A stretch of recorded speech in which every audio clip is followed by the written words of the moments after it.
ಪ್ರೀತಿಯ ನಾಡ ಬಾಂಧವರೇ, ಭಾರತದ 78ನೇ ಸ್ವಾತಂತ್ರ್ಯೋತ್ಸವದ ಸಂದರ್ಭದಲ್ಲಿ ನಿಮ್ಮೆಲ್ಲರಿಗೂ ಹೃತ್ಪೂರ್ವಕ ಶುಭಾಶಯಗಳನ್ನು ತಿಳಿಸಬಯಸುತ್ತೇನೆ.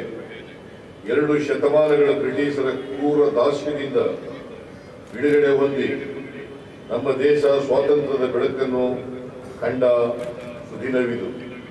ಇಡೀ ಜಗತ್ತಿಗೆ ಒಪ್ಪಿಕೊಂಡಂತೆ ಭಾರತದಲ್ಲಿ ನಡೆದ ಸ್ವಾತಂತ್ರ್ಯ ಹೋರಾಟಕ್ಕಿಂತ ಹೆಚ್ಚು ಪ್ರಾಮಾಣಿಕವಾದ ಮತ್ತು ಅಹಿಂಸಾತ್ಮಕವಾದ ಇನ್ನೊಂದು ಸ್ವಾತಂತ್ರ್ಯ ಹೋರಾಟ ಚರಿತ್ರೆಯಲ್ಲಿ ನಡೆದಿಲ್ಲ. ಇಂತಹ ಭೂತಪೂರ್ವ ಹೋರಾಟಕ್ಕಾಗಿ ನಮ್ಮ ಬದುಕನ್ನೇ ಮುಡಿಪಾಗಿಟ್ಟ ಹಾಗೂ ಅಮೂಲ್ಯವಾದ ಪ್ರಾಣವನ್ನೇ ಬಲಿದಾನ ಮಾಡಿದ ಎಲ್ಲ ಮಹಾನ್ ಚೇತನಗಳಿಗೆ ಈ ಸಂದರ್ಭದಲ್ಲಿ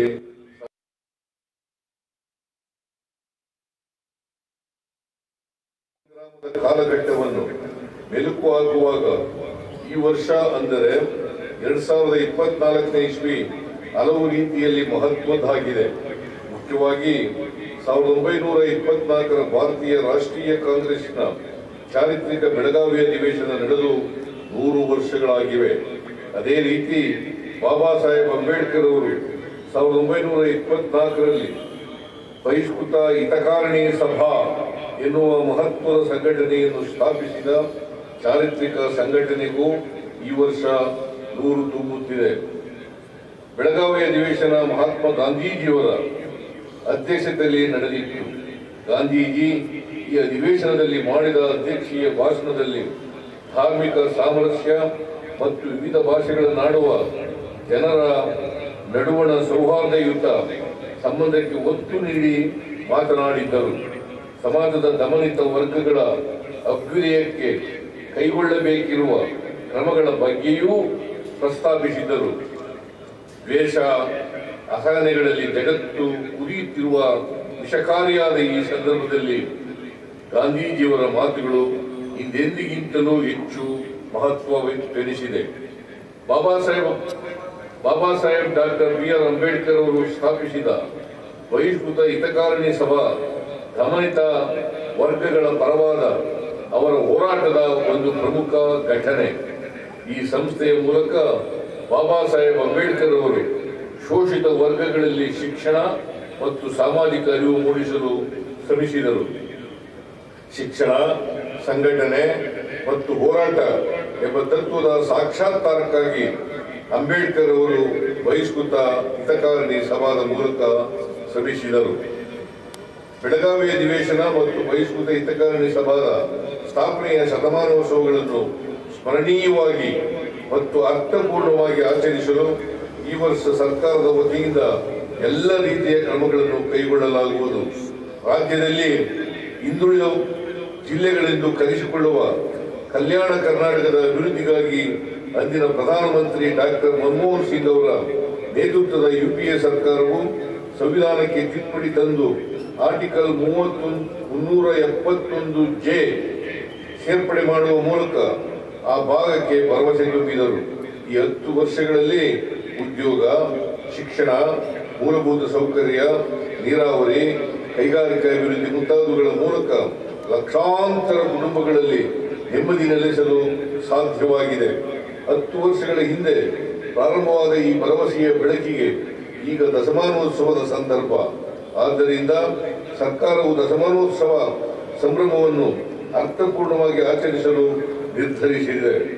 ಪ್ರಾದೇಶಿಕ ಅಸಮತೋಲನವನ್ನು ನಿವಾರಿಸುವ ನಿಟ್ಟಿನಲ್ಲಿ ಪ್ರಸಕ್ತ ಸಾಲಿನಲ್ಲಿ ಕಲ್ಯಾಣ ಕರ್ನಾಟಕ ಅಭಿವೃದ್ಧಿ ಮಂಡಳಿಯ ಮೂಲಕ 5,000 ಕೋಟಿ ರು ವೆಚ್ಚದ ಕಾಮಗಾರಿಗಳನ್ನು ಕೈಗೊಳ್ಳಲಾಗುವುದು.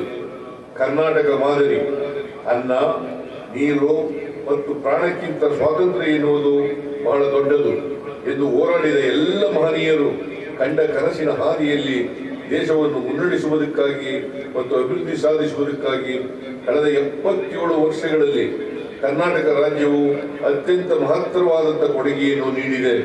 ಸ್ವಾತಂತ್ರ್ಯ, ಸಮಾನತೆ, ನ್ಯಾಯಪರತೆ ಮತ್ತು ಭ್ರಾತೃತ್ವದ ಆಧಾರದಲ್ಲಿ ದೇಶವನ್ನು ಕಟ್ಟುವ ಸ್ವಾತಂತ್ರ್ಯ ಚಳುವಳಿಗಾರರ ಆಶಯವನ್ನು ನಮ್ಮ ಸಂವಿಧಾನ ಪ್ರತಿಪಾದಿಸಿದೆ. ಕರ್ನಾಟಕದ ಬಸವಾದಿ ಶರಣರು ಪ್ರತಿಪಾದಿಸಿದ ಕಾಯಕ, ದಾಸೋಹ ಮತ್ತು ಸಮಸಮಾಜ ನಿರ್ಮಾಣದ ತತ್ವಗಳು ಸಂವಿಧಾನದ ಮೂಲಭೂತ ಆಶಯಗಳಿಗೆ ಸಮೀಪವಾಗಿವೆ. ಈ ಮೌಲ್ಯಗಳನ್ನು ಆಧಾರವಾಗಿರಿಸಿಕೊಂಡು ಸಾಮಾಜಿಕ ನ್ಯಾಯ ಮತ್ತು ಆರ್ಥಿಕ ಸಮಾನತೆಗೆ ವಿಶೇಷವಾದ ಆದ್ಯತೆ ನೀಡಿ ರಾಜ್ಯದ ಸರ್ವತೋಮುಖ ಬೆಳವಣಿಗೆಯನ್ನು ಸಾಧಿಸುವ ಮತ್ತು ಆ ಮೂಲಕ ರಾಷ್ಟ್ರ ನಿರ್ಮಾಣದಲ್ಲಿ ಪಾಲ್ಗೊಳ್ಳುವ ಕಾರ್ಯವನ್ನು ಕರ್ನಾಟಕದಲ್ಲಿ ನಾವು ಮಾಡುತ್ತಿದ್ದೇವೆ. ಇದು ಅಭಿವೃದ್ಧಿಯ ಕರ್ನಾಟಕ ಮಾದರಿ. 2023ರಲ್ಲಿ ಸ್ಪಷ್ಟ ಬಹುಮತದೊಂದಿಗೆ ಅಧಿಕಾರಕ್ಕೆ ಬಂದ ನಮ್ಮ ಸರ್ಕಾರ ಕಳೆದ 15 ತಿಂಗಳುಗಳ ಅವಧಿಯಲ್ಲಿ ಈ ನಿಟ್ಟಿನಲ್ಲಿ ಸ್ಪಷ್ಟ ಹೆಜ್ಜೆಗಳನ್ನು ಇರಿಸಿದೆ. ಚುನಾವಣೆಯ ಸಂದರ್ಭದಲ್ಲಿ ನೀಡಿದ ಭರವಸೆಯಂತೆ 5 ಗ್ಯಾರಂಟಿ ಯೋಜನೆಗಳನ್ನು ಜಾರಿಗೊಳಿಸುವ ಮೂಲಕ ರಾಜ್ಯದ ಸಮಸ್ತ ಜನರ ಬದುಕಿಗೆ ಒಂದು ಆರ್ಥಿಕ ಭದ್ರತೆಯನ್ನು ಒದಗಿಸುವ ಕೆಲಸ ನಮ್ಮ ಸರ್ಕಾರ ಮಾಡುತ್ತಿದೆ. ಹೆಚ್ಚುತ್ತಿರುವ ಆರ್ಥಿಕ ಅಸಮಾನತೆಯಿಂದಾಗಿ ಬಸವಳಿದು ಹೋಗಿರುವ ಜನರ ಬದುಕಿಗೆ ಈ ಯೋಜನೆಗಳು ನೆಮ್ಮದಿ ತಂದಿವೆ. ಈ ಯೋಜನೆಗಳ ಮೂಲಕ ಸಂಪತ್ತಿನ ಮರುಹಂಚಿಕೆ ಒತ್ತು ನೀಡುತ್ತಲೇ ರಾಜ್ಯದ ಆರ್ಥಿಕ ಬೆಳವಣಿಗೆಯನ್ನು ಸುಸ್ಥಿರವಾದ ರೀತಿಯಲ್ಲಿ ಹೆಚ್ಚಿಸಲು ಕೂಡ ಅಷ್ಟೇ ಬದ್ಧತೆಯಿಂದ ಕಾರ್ಯಕ್ರಮಗಳನ್ನು ಹಮ್ಮಿಕೊಂಡಿದ್ದೇವೆ. ಆರ್ಥಿಕ ಬೆಳವಣಿಗೆ ಮತ್ತು ಆರ್ಥಿಕ ಸಮಾನತೆಯನ್ನು ಸಾಧಿಸುವುದರ ಜೊತೆಗೆ ಈ ನೆಲದ ಸಾಮಾಜಿಕ ಸೌಹಾರ್ದತೆ ಮತ್ತು ಸಹಬಾಳ್ವೆಯ ಪರಂಪರೆಯನ್ನು ಮುಂದುವರಿಸಿ ಕರ್ನಾಟಕವನ್ನು ನಿಜ ಅರ್ಥದಲ್ಲಿ ಸರ್ವ ಜನಾಂಗದ ಶಾಂತಿಯ ತೋಟವನ್ನಾಗಿ ರೂಪಿಸಲು ನಾವು ಕಾರ್ಯತತ್ಪರಾಗಿದ್ದೇವೆ.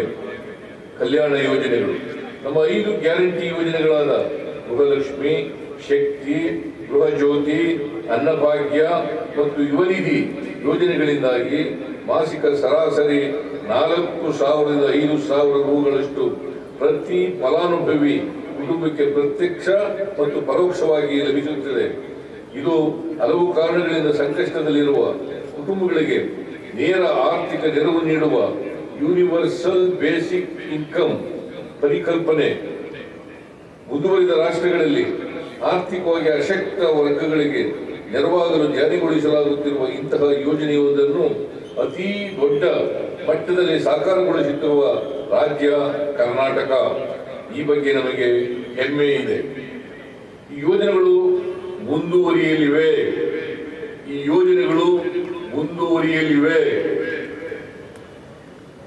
ಮಾತ್ರವಲ್ಲ, ಈ ಯೋಜನೆಗಳಿಂದ ರಾಜ್ಯ ದಿವಾಳಿಯಾಗುತ್ತಿದೆ ಎಂದು ಭವಿಷ್ಯ ನುಡಿದವರಿಗೆ ರಾಜ್ಯದಲ್ಲಿ ಆರ್ಥಿಕ ಬೆಳವಣಿಗೆಯನ್ನು ಸಾಧಿಸಿ ತೋರಿಸುವ ಮೂಲಕ ನಾವು ಉತ್ತರಿಸಲಿದ್ದೇವೆ. ಈ ಯೋಜನೆಗಳ ವ್ಯಾಪ್ತಿಯೊಳಗೆ ಹೊಸ ಆವಿಷ್ಕಾರಗಳನ್ನು ನಡೆಸಿ ಅವುಗಳು ಫಲಾನುಭವಿಗಳಿಗೆ ಇನ್ನಷ್ಟು ಹೆಚ್ಚು ನೆರವಾಗುವ ರೀತಿಯ ಕ್ರಮಗಳನ್ನು ಕೈಗೊಳ್ಳಲು ನಾವು ಉದ್ಯುಕ್ತರಾಗಿದ್ದೇವೆ. ಉದಾಹರಣೆಗೆ, ಗೃಹಲಕ್ಷ್ಮಿ ಯೋಜನೆಯಡಿ ಫಲಾನುಭವಿ ಕುಟುಂಬಗಳಿಗೆ ಯಜಮಾನಿ ಮಹಿಳೆಯರಿಗೆ ಈಗ ಮಾಸಿಕ 2,000 ರು ನೆರವು ನೀಡುತ್ತಿದ್ದೇವೆ. ಈ ಫಲಾನುಭವಿಗಳನ್ನು ಸ್ತ್ರೀ ಶಕ್ತಿ ಮಹಿಳಾ ಸ್ವಸಹಾಯ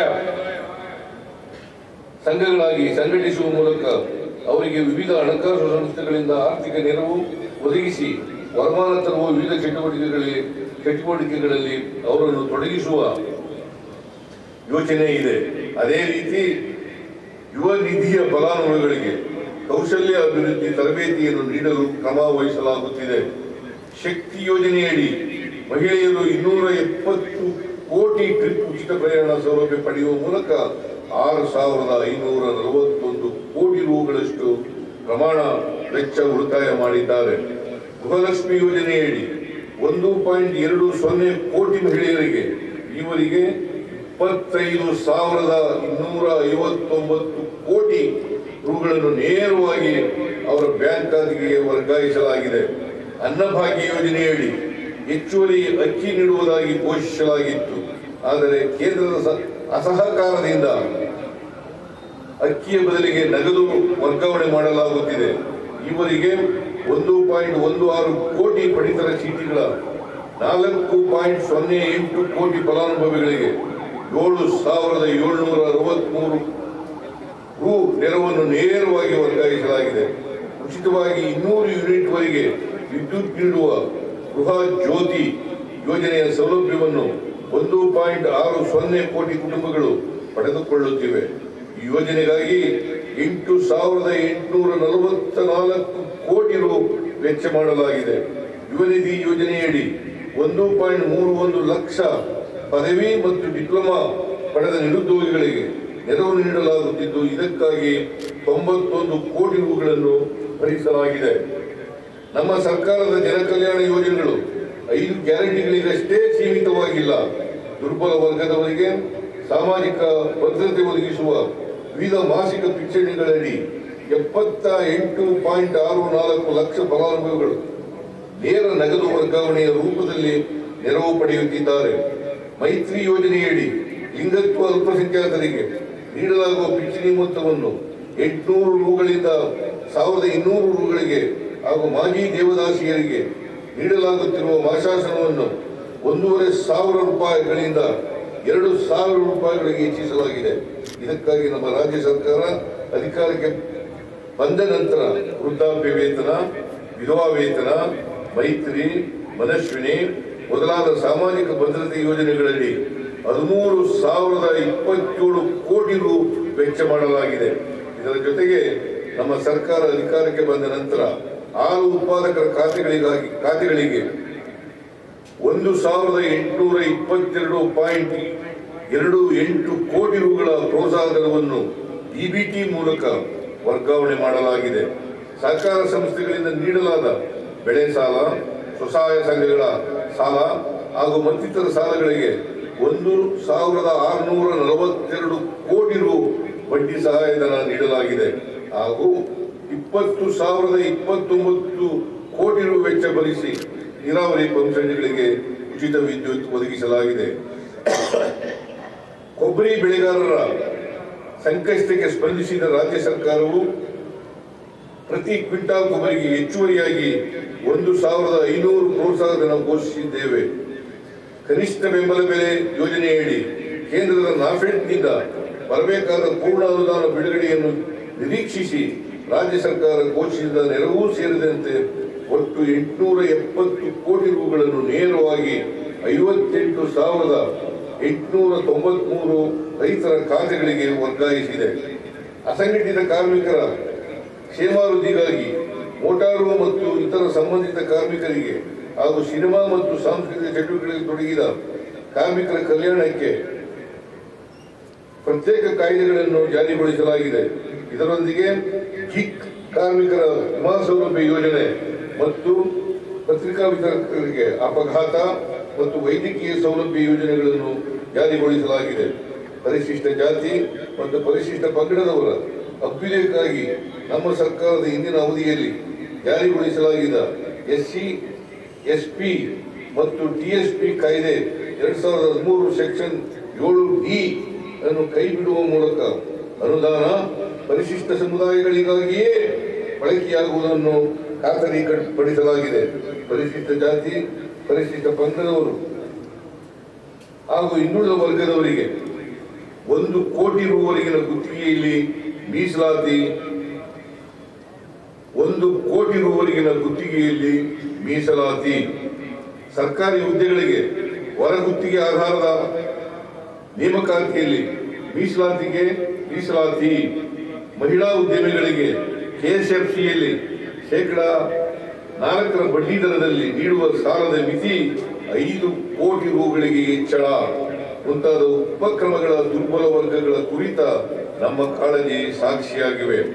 ಕರ್ನಾಟಕ ವಸತಿ ಶಿಕ್ಷಣ ಸಂಸ್ಥೆಯಡಿ ಹೋಬಳಿಗೊಂದು ವಸತಿ ಶಾಲೆ ಪ್ರಾರಂಭಿಸುವ ಗುರಿಯನ್ನು ಹೊಂದಿದ್ದು, ಪ್ರಸಕ್ತ ಸಾಲಿನಲ್ಲಿ 20 ಹೊಸ ವಸತಿ ಶಾಲೆಗಳು ಹಾಗೂ ಪರಿಶಿಷ್ಟ ಜಾತಿ, ಪರಿಶಿಷ್ಟ ಪಂಗಡ, ಹಿಂದುಳಿದ ವರ್ಗ ಮತ್ತು ಅಲ್ಪಸಂಖ್ಯಾತ ಸಮುದಾಯದವರಲ್ಲಿ ಉನ್ನತ ಶಿಕ್ಷಣಕ್ಕೆ ಉತ್ತೇಜನ ನೀಡಲು ಪೂರಕವಾಗಿ ಹೊಸದಾಗಿ ಒಟ್ಟು 295 ಮೆಟ್ರಿಕ್ ನಂತರದ ವಿದ್ಯಾರ್ಥಿ ನಿಲಯಗಳನ್ನು ಮಂಜೂರು ಮಾಡಲಾಗಿದೆ. ಪರಿಶಿಷ್ಟ ಪಂಗಡದ ಅತಿ ಹಿಂದುಳಿದ 23 ಅಲೆಮಾರಿ, ಅರೆ ಅಲೆಮಾರಿ ಸಮುದಾಯಗಳ ವಿದ್ಯಾರ್ಥಿಗಳಿಗೆ ಏಕಲವ್ಯ ಮಾದರಿ ವಸತಿ ಶಾಲೆಗಳಲ್ಲಿ 20% ಮೀಸಲಾತಿ ಹಾಗೂ ನೇರ ಪ್ರವೇಶ ಅವಕಾಶ ಕಲ್ಪಿಸಲಾಗಿದೆ. ಅಲ್ಲದೆ ಮಹರ್ಷಿ ವಾಲ್ಮೀಕಿ ಆದಿವಾಸಿ ಬುಡಕಟ್ಟು ವಸತಿ ಶಾಲೆಗಳ ವಿದ್ಯಾರ್ಥಿಗಳ ಸಂಖ್ಯಾಬಲವನ್ನು 25ರಿಂದ 40ಕ್ಕೆ ಹೆಚ್ಚಿಸಲಾಗಿದೆ. ಹಿಂದುಳಿದ ವರ್ಗಗಳ ವಿದ್ಯಾರ್ಥಿಗಳಿಗಾಗಿ ಬಾಡಿಗೆ ಕಟ್ಟಡದಲ್ಲಿರುವ 30 ವಿದ್ಯಾರ್ಥಿ ನಿಲಯಗಳ ಸ್ವಂತ ಕಟ್ಟಡ ನಿರ್ಮಾಣ ಕಾರ್ಯ ಕೈಗೆತ್ತಿಕೊಳ್ಳಲಾಗಿದೆ. ಅಲ್ಪಸಂಖ್ಯಾತ ಸಮುದಾಯಗಳ ಶೈಕ್ಷಣಿಕ ಅಭಿವೃದ್ಧಿಗಾಗಿ 100 ಹೊಸ ಮೌಲಾನಾ ಆಜಾದ್ ಶಾಲೆಗಳ ಪ್ರಾರಂಭ ಹಾಗೂ 50 ಸಂಖ್ಯಾಬಲವುಳ್ಳ 25 ಮೊರಾರ್ಜಿ ದೇಸಾಯಿ ವಸತಿ ಶಾಲೆಗಳನ್ನು ಪ್ರಾರಂಭಿಸಲು ಕ್ರಮ ಕೈಗೊಳ್ಳಲಾಗಿದೆ. ಸ್ವಂತ ಕಟ್ಟಡ ಹೊಂದಿರುವ 25 ಮೊರಾರ್ಜಿ ದೇಸಾಯಿ ವಸತಿ ಶಾಲೆಗಳಲ್ಲಿ ಪದವಿ ಪೂರ್ವ ಶಿಕ್ಷಣವನ್ನು ಪ್ರಾರಂಭಿಸಲಾಗಿದೆ. ಮಧ್ಯಾಹ್ನದ ಉಪಹಾರ ಯೋಜನೆಯಡಿ ಅಜೀಂ ಪ್ರೇಮ್ಜಿ ಪ್ರತಿಷ್ಠಾನದ ಸಹಯೋಗದೊಂದಿಗೆ ಮೊಟ್ಟೆ ಅಥವಾ ಚಿಕ್ಕಿ ಅಥವಾ ಬಾಳೆಹಣ್ಣಿನ ವಿತರಣೆಯನ್ನು ವಾರದಲ್ಲಿ 2 ದಿನಗಳಿಂದ 6 ದಿನಗಳಿಗೆ ಹೆಚ್ಚಿಸಲಾಗಿದೆ. ಹಾಗೂ ಶ್ರೀ ಸತ್ಯಸಾಯಿ ಅನ್ನಪೂರ್ಣ ಟ್ರಸ್ಟ್ ಮುದ್ದೇನಹಳ್ಳಿ ಇವರ ಸಹಭಾಗಿತ್ವದಲ್ಲಿ ವಾರದಲ್ಲಿ 3 ದಿನ ರಾಗಿ ಮಾಲ್ಟ್ ಅನ್ನು ನೀಡಲಾಗುತ್ತಿದೆ. ರಾಜ್ಯದ ಸರ್ಕಾರಿ ಪ್ರಾಥಮಿಕ ಶಾಲೆಗಳಿಗೆ 11,494 ಶಿಕ್ಷಕರನ್ನು ನೇಮಿಸಿಕೊಳ್ಳಲಾಗಿದೆ. ಬಾಕಿ ಇರುವ ಹುದ್ದೆಗಳನ್ನು ಹಂತ ಹಂತವಾಗಿ ಭರ್ತಿ ಮಾಡುವ ಪ್ರಕ್ರಿಯೆ ಪ್ರಾರಂಭಿಸುತ್ತೇವೆ. ಮುಕ್ತ ನಿರ್ಭೀತ ಸಮಾಜದ ನಿರ್ಮಾಣ ಹಾಗೂ ವೈಜ್ಞಾನಿಕ ತಳಹದಿಯ ಮೇಲೆ ಉನ್ನತ ಶಿಕ್ಷಣ ವ್ಯವಸ್ಥೆ ರೂಪಿಸಲು ರಾಜ್ಯ ಶಿಕ್ಷಣ ನೀತಿಯನ್ನು ರೂಪಿಸಲಾಗುತ್ತಿದೆ. ಇದಕ್ಕಾಗಿ ಸರ್ಕಾರವು ರಚಿಸಿದ್ದ ರಾಜ್ಯದ ಶಿಕ್ಷಣ ನೀತಿ ಆಯೋಗದ ಮಧ್ಯಂತರ ವರದಿಯ ಆಧಾರದಲ್ಲಿ ಪದವಿ ಶಿಕ್ಷಣದ ಅವಧಿ ಹಾಗೂ ಪಠ್ಯಕ್ರಮವನ್ನು ಪರಿಷ್ಕರಿಸಲಾಗಿದೆ. ನಮ್ಮ ಸರ್ಕಾರ ಅಧಿಕಾರಕ್ಕೆ ಬಂದ ನಂತರದ 2 ಮುಂಗಾರು ಹಂಗಾಮುಗಳಲ್ಲಿ ರಾಜ್ಯ ಸಂಪೂರ್ಣ ವಿಭಿನ್ನ ಪರಿಸ್ಥಿತಿಯನ್ನು ಎದುರಿಸುತ್ತಿದೆ. ಕಳೆದ ವರ್ಷ ತೀವ್ರ ಬರಗಾಲಕ್ಕೆ ತುತ್ತಾದರೆ ಈ ಬಾರಿ ಅತಿವೃಷ್ಟಿಗೆ ಒಳಗಾಗಿದೆ. ಕೇಂದ್ರ ಸರ್ಕಾರವು ಬರ ಪರಿಹಾರದ ಮೊತ್ತವನ್ನು ತಡವಾಗಿ ನೀಡಿದರೂ ರಾಜ್ಯದಲ್ಲಿ ಬರದಿಂದಾಗಿ ಜನರಿಗೆ ಹೆಚ್ಚಿನ ಅನಾನುಕೂಲಗಳು ಆಗದಂತೆ ಮುನ್ನೆಚ್ಚರಿಕೆ ವಹಿಸಲಾಯಿತು. NDRF ಅಡಿ ಪರಿಹಾರದ ಬಿಡುಗಡೆಯಾಗುವ ಮೊದಲೇ ರಾಜ್ಯ ಸರ್ಕಾರ ಬರಗಾಲದಿಂದ ಬಾಧಿತರಾದ ಪ್ರತಿ ರೈತರಿಗೆ 2,000 ರೂಪಾಯಿವರೆಗೆ ಒಟ್ಟು 636.45 ಕೋಟಿ ರೂಗಳ ಮಧ್ಯಂತರ ಪರಿಹಾರವನ್ನು ವಿತರಿಸಿದ್ದು, ಒಟ್ಟಾರೆಯಾಗಿ ಬೆಳೆ ನಷ್ಟ ಅನುಭವಿಸಿದ 38,58,737 ರೈತರಿಗೆ 3,454.66 ಕೋಟಿ ರು ಬೆಳೆಹಾನಿ ಪರಿಹಾರವನ್ನು NDRF ಅಡಿ ವಿತರಿಸಲಾಗಿದೆ. ಇದರೊಂದಿಗೆ 17.88 ಲಕ್ಷ ಸಣ್ಣ ಮತ್ತು ಅತಿ ಸಣ್ಣ ಕುಟುಂಬಗಳಿಗೆ ಜೀವನ ನಿರ್ವಹಣೆಗಾಗಿ ಒಟ್ಟು 512.83 ಕೋಟಿ ರೂಗಳಷ್ಟು ಜೀವನೋಪಾಯ ಪರಿಹಾರ ವಿತರಿಸಲಾಗಿದೆ. ಪ್ರವಾಹ ಪೀಡಿತ ಜಿಲ್ಲೆಗಳಿಗೆ ನಾನು ಸ್ವತಃ ಭೇಟಿ ನೀಡಿದ್ದೇನೆ. ನಮ್ಮ ಸಚಿವರುಗಳು ಜಿಲ್ಲೆಗಳಲ್ಲಿದ್ದು ಪರಿಸ್ಥಿತಿಯನ್ನು ನಿಭಾಯಿಸಿದ್ದಾರೆ. ಜೀವಹಾನಿ, ಜಾನುವಾರುಗಳ ಸಾವು ಹಾಗೂ ಮನೆ ಹಾನಿಗಳಿಗೆ ತ್ವರಿತವಾಗಿ ಪರಿಹಾರ ಒದಗಿಸುವಂತೆ ಸೂಚಿಸಲಾಗಿದೆ. ಮನೆ ಕಳೆದುಕೊಂಡವರಿಗೆ 1.2 ಲಕ್ಷ ರು ಪರಿಹಾರದೊಂದಿಗೆ ಮನೆ ಹಂಚಿಕೆ ಮಾಡಲು ಕ್ರಮ ವಹಿಸಿದ್ದೇವೆ. ಅಭಿವೃದ್ಧಿ ಮತ್ತು ಪರಿಸರ ನಡುವೆ ಸಮತೋಲನ ಸಾಧಿಸುವುದು ಅತಿ ಅಗತ್ಯ ಎಂಬ ಪ್ರಕೃತಿಯ ಎಚ್ಚರಿಕೆಯನ್ನು ನಾವು ಗಂಭೀರವಾಗಿ ಪರಿಗಣಿಸಬೇಕಾಗಿದೆ. ಈ ನಿಟ್ಟಿನಲ್ಲಿ ಭೂ ವೈಜ್ಞಾನಿಕ ಸರ್ವೇಕ್ಷಣಾ ಸಂಸ್ಥೆಯು ರಾಜ್ಯದ ಪಶ್ಚಿಮ ಘಟ್ಟಗಳ ವ್ಯಾಪ್ತಿಗೆ ಒಳಪಡುವ ಚಿಕ್ಕಮಗಳೂರು, ದಕ್ಷಿಣ ಕನ್ನಡ, ಉಡುಪಿ, ಉತ್ತರ ಕನ್ನಡ, ಕೊಡಗು, ಶಿವಮೊಗ್ಗ ಮತ್ತು ಹಾಸನ ಜಿಲ್ಲೆಗಳಲ್ಲಿನ 250 ಗ್ರಾಮ ಪಂಚಾಯತ್ಗಳ ವ್ಯಾಪ್ತಿಯಲ್ಲಿ ಭೂ ಕುಸಿತ ಸಂಭವಿಸಬಹುದಾದ 1,351 ಗ್ರಾಮಗಳನ್ನು ಗುರುತಿಸಿದೆ. ಈ ಪ್ರದೇಶಗಳಲ್ಲಿ ಭೂ ಕುಸಿತ ತಡೆಗಟ್ಟಲು ಭೂ ವೈಜ್ಞಾನಿಕ ಸರ್ವೇಕ್ಷಣಾ ಸಂಸ್ಥೆ ಮತ್ತು national institute of rock mechanics ಸಹಯೋಗದಲ್ಲಿ 100 ಕೋಟಿ ರು ವೆಚ್ಚದಲ್ಲಿ ಉಪಶಮನ ಕ್ರಮಗಳನ್ನು ಕೈಗೊಳ್ಳಲಾಗುತ್ತಿದೆ. ಮಾನವ ವನ್ಯ ಪ್ರಾಣಿ ಸಂಘರ್ಷ ನಾವು ಎದುರಿಸುವ ಪ್ರಮುಖ ಸವಾಲಾಗಿದೆ. ಇದನ್ನು ಸಮರ್ಥವಾಗಿ ತಡೆಗಟ್ಟುವ ನಿಟ್ಟಿನಲ್ಲಿ ನಮ್ಮ ಸರ್ಕಾರ ಅಧಿಕಾರಕ್ಕೆ ಬಂದ ನಂತರ 120 ಕಿಲೋಮೀಟರ್ ರೈಲ್ವೆ ಬ್ಯಾರಿಕೇಡ್ ನಿರ್ಮಾಣ ಮಾಡಲಾಗುತ್ತಿದೆ. ಇದರೊಂದಿಗೆ 7 ಆನೆ ಟಾಸ್ಕ್ ಫೋರ್ಸ್ ಹಾಗೂ 2 ಚಿರತೆ ಟಾಸ್ಕ್ ಫೋರ್ಸ್ ರಚಿಸಲಾಗಿದೆ. ಇತ್ತೀಚೆಗೆ ಮಾನವ ಆನೆ ಸಂಘರ್ಷ ತಡೆಗಟ್ಟುವ ಕುರಿತು ಬೆಂಗಳೂರಿನಲ್ಲಿ ಅಂತಾರಾಷ್ಟ್ರೀಯ ಸಮ್ಮೇಳನವನ್ನು ಆಯೋಜಿಸಲಾಗಿದೆ. ನಮ್ಮ ಸರ್ಕಾರ ಅಸ್ತಿತ್ವಕ್ಕೆ ಬಂದ ಮೇಲೆ ವಿವಿಧ ವಸತಿ ಯೋಜನೆಗಳಡಿ ಒಟ್ಟು 3,690 ಕೋಟಿ ರು ವೆಚ್ಚದಲ್ಲಿ 2.38 ಲಕ್ಷ ಮನೆಗಳನ್ನು ಪೂರ್ಣಗೊಳಿಸಲಾಗಿದೆ. ಪ್ರಧಾನಮಂತ್ರಿ ಆವಾಸ್ ಯೋಜನಾ ಅಡಿ ಫಲಾನುಭವಿಗಳಿಗೆ ಆರ್ಥಿಕವಾಗಿ ಹೊರೆಯಾಗಿದ್ದ ವಂತಿಗೆಯಲ್ಲಿ ತಲಾ 4 ಲಕ್ಷ ರುಗಳಂತೆ ರಾಜ್ಯ ಸರ್ಕಾರವೇ ಭರಿಸಲು ತೀರ್ಮಾನಿಸಿ ಅರ್ಧಕ್ಕೆ ನಿಂತಿದ್ದ ಮನೆಗಳ ನಿರ್ಮಾಣ ಮತ್ತೆ ಪ್ರಾರಂಭವಾಗಿದೆ. ಈಗಾಗಲೇ 36,781 ಮನೆಗಳನ್ನು ಪೂರ್ಣಗೊಳಿಸಿ ಫಲಾನುಭವಿಗಳಿಗೆ ಹಸ್ತಾಂತರಿಸುವ ಮೂಲಕ ಬಡಜನರ ಸ್ವಂತ ಸೂರಿನ ಕನಸನ್ನು ಸಾಕಾರಗೊಳಿಸಿದ್ದೇವೆ. ಹಾಗೆಯೇ ಇನ್ನುಳಿದ ಮನೆಗಳನ್ನು ಪೂರ್ಣಗೊಳಿಸಲು ಅಗತ್ಯವಿರುವ ಕ್ರಮಗಳನ್ನು ಕೈಗೊಂಡಿದ್ದೇವೆ. ಜನರಿಗೆ ಸರಳವಾಗಿ ಪಾರದರ್ಶಕವಾಗಿ ನಾಗರಿಕ ಸೇವೆಗಳನ್ನು ದೊರಕಿಸಲು ನಮ್ಮ ಸರ್ಕಾರವು ಹಲವು ಉಪಕ್ರಮಗಳನ್ನು ಕೈಗೊಂಡಿದೆ. ಈ ನಿಟ್ಟಿನಲ್ಲಿ ಪಹಣಿಗೆ ಆಧಾರ್ ಜೋಡಣೆ, ಆಟೋ ಮ್ಯುಟೇಷನ್ ಸೌಲಭ್ಯ, ಬಗರುಕುಂ ಸಾಗುವಳಿ ತಂತ್ರಾಂಶ, ಕಂದಾಯ ದಾಖಲೆಗಳ ಡಿಜಿಟಲೀಕರಣ, ನಗರಾಸ್ತಿ ಮಾಲೀಕತ್ವದ ಹಕ್ಕು ದಾಖಲೆಗಳ ಯೋಜನೆ ಮೊದಲಾದವುಗಳ ರೈತರ ಜನಸಾಮಾನ್ಯರ ಸಮಯ ಹಾಗೂ ಶ್ರಮ ಉಳಿತಾಯ ಮಾಡುವಂತಹ ಮಹತ್ವದ ಕ್ರಮಗಳಾಗಿವೆ. ಗ್ರಾಮೀಣ ಪ್ರದೇಶದ ಜನರು ತಮ್ಮ ಗ್ರಾಮ ಪಂಚಾಯಿತಿಯಲ್ಲಿಯೇ ಸಕಾಲದಲ್ಲಿ ಜನನ ಮರಣ ನೋಂದಣಿ ಮಾಡುವ ಉದ್ದೇಶದಿಂದ ರಾಜ್ಯದ ಎಲ್ಲ 5,950 ಗ್ರಾಮ ಪಂಚಾಯಿತಿಗಳಲ್ಲಿರುವ ಗ್ರಾಮ ಪಂಚಾಯಿತಿ ಕಾರ್ಯದರ್ಶಿಗಳನ್ನು ಜನನ ಮರಣ ಉಪನೋಂದಣಾಕಾರಿಗಳನ್ನಾಗಿ ನೇಮಿಸಲಾಗಿದೆ. ನೋಂದಣಿ ಮತ್ತು ಮುದ್ರಾಂಕ, ಗ್ರಾಮೀಣಾಭಿವೃದ್ಧಿ ಮತ್ತು ಪಂಚಾಯತ್ ರಾಜ್ ಇಲಾಖೆ ಸೇರಿದ ವಿವಿಧ ಇಲಾಖೆಗಳಲ್ಲಿ ವರ್ಗಾವಣೆಯಲ್ಲಿ ಪಾರದರ್ಶಕತೆ ತರಲು ಕೌನ್ಸಿಲಿಂಗ್ ವ್ಯವಸ್ಥೆಯನ್ನು ಅಳವಡಿಸಲಾಗಿದೆ. ಗ್ರಾಮೀಣ ಪ್ರದೇಶದಲ್ಲಿ ದುಡಿಯುವ ತಾಯಂದಿರ ಅನುಕೂಲಕ್ಕಾಗಿ 4,000 ಪಂಚಾಯಿತಿಗಳಲ್ಲಿ ಕೂಸಿನ ಮನೆ ಶಿಶುಪಾಲನಾ ಕೇಂದ್ರಗಳನ್ನು ಸ್ಥಾಪಿಸಲಾಗಿದೆ. ಆರ್ಥಿಕ ಅಭಿವೃದ್ಧಿ, ಈಗಾಗಲೇ ಹೇಳಿದಂತೆ ಕಲ್ಯಾಣ ಯೋಜನೆಗಳ ಜೊತೆಗೆ ಆರ್ಥಿಕ ಅಭಿವೃದ್ಧಿ ದರದ ವೇಗ ಹೆಚ್ಚಿಸಲು ಉದ್ಯಮ, ಕೃಷಿ, ಮೂಲಭೂತ ಸೌಕರ್ಯ ಮುಂತಾದ ಕ್ಷೇತ್ರಗಳಲ್ಲಿ ಬಹುಮುಖಿ ಯೋಜನೆಗಳನ್ನು ಸರ್ಕಾರ ಹಮ್ಮಿಕೊಂಡಿದೆ. ರಾಜ್ಯದ ಸಮಗ್ರ ಅಭಿವೃದ್ಧಿಯೇ ನಮ್ಮ ಗುರಿ ಮತ್ತು ಧ್ಯೇಯವಾಗಿದೆ. 2023-24 ಸಾಲಿನಲ್ಲಿ ಕರ್ನಾಟಕ ರಾಜ್ಯವು 54,427 ಕೋಟಿ ರು ವಿದೇಶಿ ಬಂಡವಾಳ ಹೂಡಿಕೆ ಆಕರ್ಷಿಸುವುದರೊಂದಿಗೆ ದೇಶದಲ್ಲಿ 3ನೇ ಸ್ಥಾನದಲ್ಲಿದೆ. 2023-24 ಸಾಲಿನಲ್ಲಿ ವಿವಿಧ ಉದ್ಯಮ ಸಂಸ್ಥೆಗಳೊಂದಿಗೆ 13 ಒಪ್ಪಂದಗಳನ್ನು ಮಾಡಿಕೊಳ್ಳಲಾಗಿದೆ. ಇವುಗಳ ಅಡಿಯಲ್ಲಿ ರಾಜ್ಯದಲ್ಲಿ 42,915 ಕೋಟಿ ರು ಹೂಡಿಕೆಯಾಗಿ ಸುಮಾರು 22,600 ಹೊಸ ಉದ್ಯೋಗಗಳು ಸೃಷ್ಟಿಯಾಗುವ ನಿರೀಕ್ಷೆ ಇದೆ.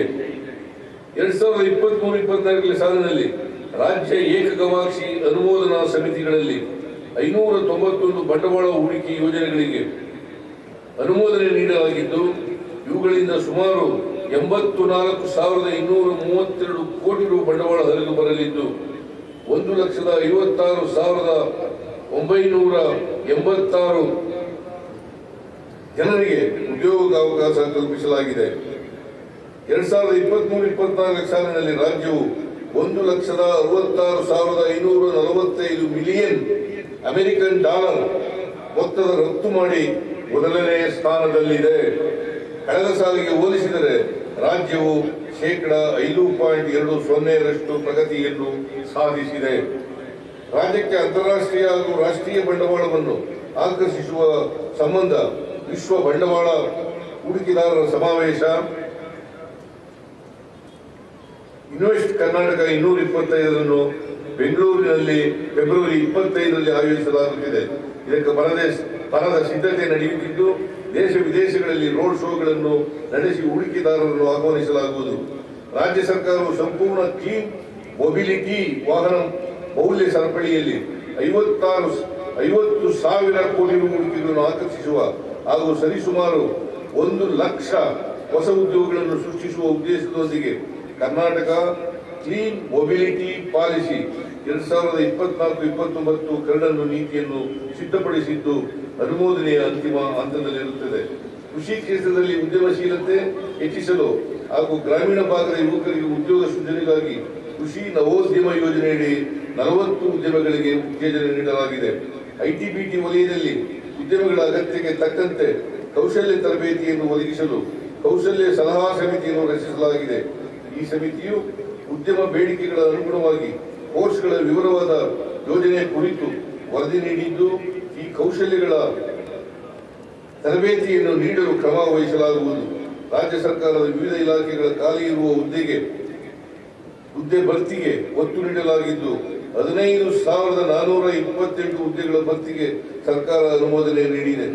ಇಂದಿನ ಸರ್ಕಾರದ ಅವಧಿಯಲ್ಲಿ ಅಧಿಸೂಚನೆಯಾಗಿ ಬಾಕಿ ಉಳಿದಿದ್ದ 670 ಹುದ್ದೆಗಳೂ ಸೇರಿದಂತೆ ಒಟ್ಟು 11,512 ಹುದ್ದೆಗಳ ನೇಮಕಾತಿ ಪ್ರಕ್ರಿಯೆ ವಿವಿಧ ಹಂತಗಳಲ್ಲಿ ಪ್ರಗತಿಯಲ್ಲಿದೆ. ಉತ್ತಮ ಮೂಲಸೌಕರ್ಯಗಳು, ಸಾರಿಗೆ ಸಂಪರ್ಕ ಸೌಲಭ್ಯಗಳು ಆರ್ಥಿಕತೆಗೆ ಬೆಳವಣಿಗೆಗೆ ವೇಗವರ್ಧಕವಿದ್ದಂತೆ ಈ ನಿಟ್ಟಿನಲ್ಲಿ ಪ್ರಸಕ್ತ ಸಾಲಿನಲ್ಲಿ 1,917 ಕಿಲೋಮೀಟರ್ ರಾಜ್ಯ ಹೆದ್ದಾರಿ, 2,550 ಕಿಲೋಮೀಟರ್ ಜಿಲ್ಲಾ ಮುಖ್ಯ ರಸ್ತೆಗಳು ಮತ್ತು 150 ಸೇತುವೆಗಳನ್ನು ನಿರ್ಮಾಣ ಮಾಡಲಾಗುವುದು. SHDP ಹಂತ 5 ಅಡಿಯಲ್ಲಿ ಒಟ್ಟು 9,000 ಕೋಟಿ ರು ಮೊತ್ತದಲ್ಲಿ 2,500 ಕಿಲೋಮೀಟರ್ ಹೆದ್ದಾರಿಗಳ ಅಭಿವೃದ್ಧಿಯನ್ನು 2 ಘಟ್ಟಗಳಲ್ಲಿ ಕೈಗೊಳ್ಳಲು ಅನುಮೋದನೆ ನೀಡಲಾಗಿದೆ. ಘಟ್ಟ 1ರ 4,000 ಕೋಟಿ ರು ಮೊತ್ತದಲ್ಲಿ 1,467 ಕಿಲೋಮೀಟರ್ ಹೆದ್ದಾರಿ ಅಭಿವೃದ್ಧಿ ಕಾಮಗಾರಿಗೆ ಟೆಂಡರ್ ಪ್ರಕ್ರಿಯೆ ಪ್ರಗತಿಯಲ್ಲಿದೆ. ಗ್ರಾಮೀಣ ರಸ್ತೆಗಳ ಅಭಿವೃದ್ಧಿಗಾಗಿ PMGSY ಮತ್ತು ನಮ್ಮ ಗ್ರಾಮ ನಮ್ಮ ರಸ್ತೆ ಮತ್ತು ವಿಶೇಷ ಅಭಿವೃದ್ಧಿ ಯೋಜನೆಗಳಲ್ಲಿ ಒಟ್ಟು 803.32 ಕಿಲೋಮೀಟರ್ ಉದ್ದದ ರಸ್ತೆಯನ್ನು 463.11 ಕೋಟಿ ರೂಗಳ ವೆಚ್ಚದಲ್ಲಿ ಅಭಿವೃದ್ಧಿಪಡಿಸಲಾಗಿದ್ದು, ಪ್ರಗತಿ ಪಥ ಹಾಗೂ ಕಲ್ಯಾಣ ಪಥ ಯೋಜನೆಯಡಿ ಒಟ್ಟು 8,260 ಕಿಲೋಮೀಟರ್ ಉದ್ದದ ರಸ್ತೆಯನ್ನು 6,190 ಕೋಟಿ ರೂಗಳ ವೆಚ್ಚದಲ್ಲಿ ಅಭಿವೃದ್ಧಿಪಡಿಸಲು ಕ್ರಮ ಕೈಗೊಳ್ಳಲಾಗಿದೆ. ಬೆಂಗಳೂರು ನಗರವನ್ನು ವಿಶ್ವ ದರ್ಜೆಯ ನಗರವನ್ನಾಗಿ ಅಭಿವೃದ್ಧಿಪಡಿಸಲು ಬ್ರ್ಯಾಂಡ್ ಬೆಂಗಳೂರು ಪರಿಕಲ್ಪನೆಯನ್ನು ಜಾರಿಗೊಳಿಸಲಾಗಿದೆ. ನಗರದಲ್ಲಿ ವಿನೂತನ ಆರ್ಥಿಕ ಸಂಪನ್ಮೂಲ ಕ್ರೋಢೀಕರಣ ಮಾದರಿಯಡಿಯಲ್ಲಿ ಇಂಟಿಗ್ರೇಟೆಡ್ ಫೈನಾನ್ಷಿಯಲ್ ಮಾಡೆಲ್ ಕನಿಷ್ಠ 48,681 ಕೋಟಿ ವೆಚ್ಚದಲ್ಲಿ ದೀರ್ಘಾವಧಿಯ ಮೂಲಭೂತ ಸೌಕರ್ಯ ಯೋಜನೆಗಳನ್ನು ಕೈಗೆತ್ತಿಕೊಳ್ಳಲು ಯೋಜಿಸಲಾಗಿದೆ. ಬೆಂಗಳೂರಿನ ಸಂಚಾರ ದಟ್ಟಣೆ ನಿವಾರಣೆಯ ಉದ್ದೇಶದಿಂದ ಪೆರಿಫೆರಲ್ ರಿಂಗ್ ರೋಡ್ ಯೋಜನೆಯನ್ನು ಅನುಷ್ಠಾನಗೊಳಿಸಲು ನಮ್ಮ ಸರ್ಕಾರ ದೊಡ್ಡ ಸಂಕಲ್ಪ ಮಾಡಿದೆ. ರಾಜ್ಯದ ನೀರಾವರಿ ಯೋಜನೆಗಳನ್ನು ತ್ವರಿತಗತಿಯಲ್ಲಿ ಅನುಷ್ಠಾನಗೊಳಿಸುವ ಉದ್ದೇಶದಿಂದ ಈ ಬಾರಿ ಹೆಚ್ಚಿನ ಅನುದಾನ ಒದಗಿಸಲಾಗಿದೆ. ಪ್ರಸಕ್ತ ಸಾಲಿನಲ್ಲಿ ಈವರೆಗೆ ಎತ್ತಿನಹೊಳೆ ಯೋಜನೆಯಡಿ 855.02 ಕೋಟಿ ರು ವೆಚ್ಚ ಭರಿಸಲಾಗಿದೆ. ಮೇಕೆದಾಟು ಸಮತೋಲನ ಜಲಾಶಯ ಹಾಗೂ ಕುಡಿಯುವ ನೀರಿನ ಯೋಜನೆಯ ಕಾಮಗಾರಿ ಮತ್ತು ಭೂಸ್ವಾಧೀನ ಪ್ರಕ್ರಿಯೆಗಳನ್ನು ಚುರುಕುಗೊಳಿಸಲು ಕಾವೇರಿ ನೀರಾವರಿ ನಿಗಮ ವ್ಯಾಪ್ತಿಯ ವಿಭಾಗ ಕಚೇರಿ ಮತ್ತು ಉಪವಿಭಾಗ ಕಚೇರಿ ಸ್ಥಳಾಂತರ ಮಾಡಲಾಗಿದೆ. ಕೇಂದ್ರ ರಾಜ್ಯ ಸಂಬಂಧದ ಸವಾಲುಗಳು. ದೇಶದ ಒಕ್ಕೂಟ ವ್ಯವಸ್ಥೆಯಲ್ಲಿ ಕೇಂದ್ರ ಮತ್ತು ರಾಜ್ಯಗಳ ಸಂಬಂಧವನ್ನು ಸಂವಿಧಾನ ಸ್ಪಷ್ಟಪಡಿಸಿದೆ. ಜನಕಲ್ಯಾಣ ಕಾರ್ಯಗಳನ್ನು ಅನುಷ್ಠಾನಗೊಳಿಸುವುದು ರಾಜ್ಯಗಳ ಜವಾಬ್ದಾರಿಯಾಗಿದ್ದು, ಅವುಗಳಿಗೆ ಪೂರಕವಾಗಿ ಸಂಪನ್ಮೂಲ ಒದಗಿಸುವುದು ಕೇಂದ್ರದ ಹೊಣೆಗಾರಿಕೆ. ಇತ್ತೀಚಿನ ವರ್ಷಗಳಲ್ಲಿ ಕೇಂದ್ರ ಸರ್ಕಾರ ಈ ಆಶಯದಿಂದ ದೂರ ಸರಿಯುತ್ತಿರುವ ಹಿನ್ನೆಲೆಯಲ್ಲಿ ರಾಜ್ಯಗಳಿಗೆ ಅನುದಾನ ಹಂಚಿಕೆಯಲ್ಲಿ ತಾರತಮ್ಯವಾಗುತ್ತಿದೆ. ಸಂವಿಧಾನದ ಆಶಯಗಳನ್ನು ನಿರ್ಲಕ್ಷಿಸಿ ರಾಜ್ಯಗಳಿಗೆ ದೊರೆಯಬೇಕಾದ ಹಣಕಾಸಿನ ಪಾಲನ್ನು ನೀಡಲು ಮೀನಾಮೇಷ ಎಣಿಸಲಾಗುತ್ತಿದೆ. ಕೇಂದ್ರದಿಂದ ನ್ಯಾಯಯುತವಾಗಿ ಬರಬೇಕಾದ ಪರಿಹಾರದ ಮೊತ್ತ ಪಡೆಯಲು ನ್ಯಾಯಾಲಯದ ಮೊರೆ ಹೋಗುವ ಅನಿವಾರ್ಯತೆ ಎದುರಾಗಿರುವುದು ಜನಹಿತಕ್ಕೆ ಒಳ್ಳೆಯದಲ್ಲ. ಮುಂದಿನ ದಿನಗಳಲ್ಲಾದರೂ ಕೇಂದ್ರ ಸರ್ಕಾರವು ರಾಜ್ಯಗಳು ಅಭಿವೃದ್ಧಿಯಾದರೆ ಮಾತ್ರ ದೇಶದ ಅಭಿವೃದ್ಧಿ ಸಾಧ್ಯ ಎಂಬುದನ್ನು ಮನಗಂಡು ರಾಜ್ಯಗಳ ಅಭಿವೃದ್ಧಿಗೆ ಅನುದಾನಗಳನ್ನು ಬಿಡುಗಡೆ ಮಾಡಬೇಕೆಂದು ಈ ಸಂದರ್ಭದಲ್ಲಿ ಸಮಸ್ತ ನಾಡಬಂಧುಗಳ ಪರವಾಗಿ ಒತ್ತಾಯಿಸುತ್ತೇನೆ. ಅಂತೆಯೇ ಜನತೆಯ ತೀರ್ಪನ್ನು ಧಿಕ್ಕರಿಸಿ ನಡೆಸುವ ಹಿಂಬಾಗಿಲ ರಾಜಕಾರಣವನ್ನು ಇತಿಹಾಸದಲ್ಲಿ ಜನತೆ ಎಂದಿಗೂ ಕ್ಷಮಿಸಲ್ಲ. ಪ್ರಜಾಪ್ರಭುತ್ವ ವ್ಯವಸ್ಥೆಯಡಿ ನಾಡಿನ ಮಹಾಜನತೆ ನೀಡಿದ ತೀರ್ಪನ್ನು ಗೌರವಿಸಿ ಸಂವಿಧಾನದ ಆಶಯಗಳ ಪ್ರಕಾರ ವಿರೋಧ ಪಕ್ಷಗಳು ಜವಾಬ್ದಾರಿಯುತವಾಗಿ ನಡೆಯಬೇಕೆಂಬುದನ್ನು ಎಲ್ಲರೂ ನಿರೀಕ್ಷಿಸುತ್ತಾರೆ. ಕಳೆದ ಲೋಕಸಭಾ ಚುನಾವಣೆಯಲ್ಲಿ ತಮ್ಮ ರಾಜಕೀಯ ಪ್ರಬುದ್ಧತೆ ಮೆರೆದಿರುವ ಮತದಾರರು ಪ್ರಜಾಪ್ರಭುತ್ವ ಯಾರ ಕೈಗೊಂಬೆಯಾಗಲು ಸಾಧ್ಯವಿಲ್ಲ ಎಂಬ ಸಂದೇಶ ನೀಡಿದ್ದಾರೆ. ದೇಶದ ಚಲನಶೀಲ ಸ್ಪಂದನಾಶೀಲ ಪ್ರಜಾಪ್ರಭುತ್ವಕ್ಕೆ ನಮ್ಮ ಸಂವಿಧಾನವೇ ಶ್ರೀರಕ್ಷೆಯಾಗಿದೆ. ದೇಶದಲ್ಲಿ ನಮ್ಮ ಪ್ರಜಾಪ್ರಭುತ್ವವು ಕ್ರಿಯಾಶೀಲವಾಗಲು ಜನಜೀವನದ ಸಹಜ ಮತ್ತು ಅವಿಭಾಜ್ಯ ಭಾಗವಾಗಿರಲು ಎದುರಾಗಬಹುದಾದ ಅಡ್ಡಿ ಆತಂಕಗಳ ಕುರಿತು ಬಾಬಾ ಸಾಹೇಬ್ ಅಂಬೇಡ್ಕರ್ ಅವರು ಅಂದೇ ಮುನ್ನೆಚ್ಚರಿಕೆ ನೀಡಿದ್ದರು. ಮೊದಲನೇದಾಗಿ ಜಾತಿ ಮತದ ಆಧಾರದ ಮೇಲೆ ವಿಭಜನೆಯ ರಾಜಕಾರಣ ಮಾಡುವ ವಿಚ್ಛಿದ್ರಕಾರಿ ಶಕ್ತಿಗಳನ್ನು ಅಧಿಕಾರದಿಂದ ದೂರ ಇಡಬೇಕು. ಎರಡನೆಯದಾಗಿ ಸಂವಿಧಾನಿಕ ಸಂಸ್ಥೆಗಳು ಮತ್ತು ಆಶಯಗಳನ್ನು ಬುಡಮೇಲು ಮಾಡುವ ಮನಸ್ಥಿತಿಯ ವ್ಯಕ್ತಿಗಳನ್ನು ಅಧಿಕಾರದಿಂದ ಮುಲಾಜಿಲ್ಲದೆ ದೂರ ಇಡಬೇಕು. ಅಂತಿಮವಾಗಿ ಸಾಮಾಜಿಕ ಪ್ರಜಾಪ್ರಭುತ್ವ ಇಲ್ಲದ ರಾಜಕೀಯ ಪ್ರಜಾಪ್ರಭುತ್ವ ಉಳಿಯಲು ಸಾಧ್ಯವಿಲ್ಲ ಎಂದು ಅವರು ಎಚ್ಚರಿಸಿದ್ದರು. ನಾಡಿನ ಸಮಸ್ತ ಜನರು ಸ್ವಾತಂತ್ರ್ಯ ಹೋರಾಟಗಾರರ ಮೂಲ ಆಶಯಗಳಿಗೆ ಅನುಗುಣವಾಗಿ ನಡೆದುಕೊಳ್ಳುವುದೇ ನಾವು ಅವರಿಗೆ ಸಲ್ಲಿಸುವ ಗೌರವವಾಗಿರುತ್ತದೆ. ಈ ಸಂದರ್ಭದಲ್ಲಿ ರಾಷ್ಟ್ರಪಿತ ಮಹಾತ್ಮ ಗಾಂಧಿ, ಭಗತ್ ಸಿಂಗ್ ಮತ್ತು ಹುತಾತ್ಮರಾದ ಅವರ ಕ್ರಾಂತಿಕಾರಿ ಸ್ನೇಹಿತರು, ನಮ್ಮ ಸಂವಿಧಾನ ನೀಡಿದ ಬಾಬಾ ಸಾಹೇಬ್ ಅಂಬೇಡ್ಕರ್, ವೈಜ್ಞಾನಿಕ ಮತ್ತು ಜಾತ್ಯತೀತ ತಳಹದಿಯ ಮೇಲೆ ಆಧುನಿಕ ಭಾರತ ನಿರ್ಮಾಣಕ್ಕೆ ಬುನಾದಿ ಹಾಕಿದ ಜವಾಹರಲಾಲ್ ನೆಹರು ಮುಂತಾದ ಮಹನೀಯರನ್ನು ನಾವು ಸ್ಮರಿಸಬೇಕು ಹಾಗೂ ಅವರ ಆಶಯಗಳನ್ನು ಪಾಲಿಸಬೇಕು. ಇಲ್ಲದಿದ್ದರೆ ನೆರೆಹೊರೆಯ ದೇಶಗಳಲ್ಲಿ ತಲೆದೋರಿರುವ ಪ್ರಕ್ಷುಬ್ಧ ಪರಿಸ್ಥಿತಿ ಇಲ್ಲಿಯೂ ಎದುರಾಗಿ ಬಿಡಬಹುದು ಎಂಬ ಎಚ್ಚರಿಕೆ ನಮ್ಮೆಲ್ಲರಲ್ಲಿ ಇರಬೇಕಾಗುತ್ತದೆ. ಎಲ್ಲ ಜಾತಿ ಹಾಗೂ ಮತಗಳ ಜನರು ಒಟ್ಟುಗೂಡಿ ಸ್ವಾತಂತ್ರ್ಯ ಗಳಿಸಿದ್ದೇವೆ. ಎಲ್ಲರೂ ಒಟ್ಟುಗೂಡಿ ಈ ಅಮೂಲ್ಯ ಸ್ವಾತಂತ್ರ್ಯವನ್ನು ಉಳಿಸಿಕೊಳ್ಳಬೇಕಾಗಿದೆ. ಮತದ ಬಿರುಕುಗಳನ್ನು ತೊರೆಯವೆ, ನುಡಿಗಳ ಒಡಕುಗಳನ್ನು ಮರೆವೆ, ಹೊತ್ತ ತೊಡಕುಗಳನ್ನು ಬಿರಿವೆ, ಸ್ವಾತಂತ್ರ್ಯದ ಸ್ವರ್ಗ ಚೇರೆ ಪುಣ್ಯದೇಣಿ ಮೆಟ್ಟಲು. ರಾಷ್ಟ್ರಕವಿ ಕುವೆಂಪು ಅವರ ಈ ಸಾಲುಗಳಂತೆ ಜಾತಿ, ಧರ್ಮ, ಮತ, ಭಾಷೆಯ ಆಧಾರದ ಭೇದ ಭಾವಗಳನ್ನು ಮರೆತು ದೇಶದ ವೈವಿಧ್ಯತೆಯನ್ನು ಗೌರವಿಸುತ್ತಾ ಅಖಂಡತೆಯನ್ನು ಪಾಲಿಸುತ್ತಾ ಅಭಿವೃದ್ಧಿ ಪಥದಲ್ಲಿ ಮುನ್ನಡೆಯಬೇಕಾಗಿದೆ. ಎಲ್ಲರಿಗೂ ಸಾಮಾಜಿಕ ಹಾಗೂ ಆರ್ಥಿಕ ಸ್ವಾತಂತ್ರ್ಯ ದೊರಕಿಸುವ ಮೂಲಕ ರಾಜಕೀಯ ಸ್ವಾತಂತ್ರ್ಯ ಅಭಾವಿತವಾಗುವಂತೆ ಶ್ರಮಿಸಬೇಕಾಗಿದೆ. ಈ ಗುರಿ ಸಾಧನೆಗಾಗಿ ನಾವೆಲ್ಲರೂ ಒಟ್ಟಾಗಿ ದುಡಿಯೋಣ. ಸ್ವಸ್ಥ, ಸಮೃದ್ಧ, ಸಮಸಮಾಜದ ನಾಡು ಕಟ್ಟೋಣ ಎಂದು ಆಶಿಸಿ ನನ್ನ ಮಾತುಗಳನ್ನು ಮುಗಿಸುತ್ತೇನೆ. ಮತ್ತೊಮ್ಮೆ ನಿಮ್ಮೆಲ್ಲರಿಗೂ 78ನೇ ಸ್ವಾತಂತ್ರ್ಯೋತ್ಸವದ ಶುಭಾಶಯಗಳು. ಜೈ ಹಿಂದ್, ಜೈ Karnataka. Ladies and gentlemen, the Honorable Chief Minister